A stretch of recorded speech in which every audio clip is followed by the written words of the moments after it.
Nga 33 urdhër arreste të lëshuara nga Prokuroria e Durrësit për skandalin e 2800 tonë mbetjeve të rrezikshme të kurum, janë ekzekutuar vetëm 20 prej tyre. Operacioni i Policisë së Shtetit për ekzekutimin e masave të sigurisë, nga të cilat 26 arrest me burg dhe 6 arrest shtëpie, ushtri në 3 qytete, Tiranë, Elbasan dhe Durrës.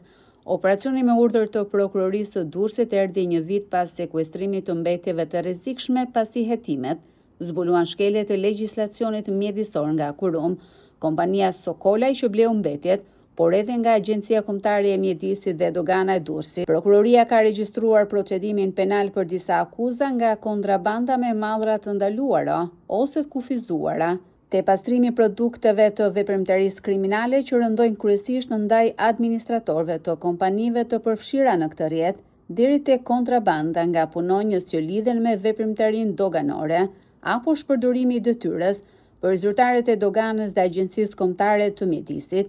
Nga analizat e kryera në Itali rezultoi se mbetjet i përkasin kategorisë së pluhurit të furrës elektrike dhe me përmbajtje të lartë metalesh të ndryshme, të klasifikuara si të rrezikshme nga legjislacioni shqiptar dhe ai ndërkombëtar.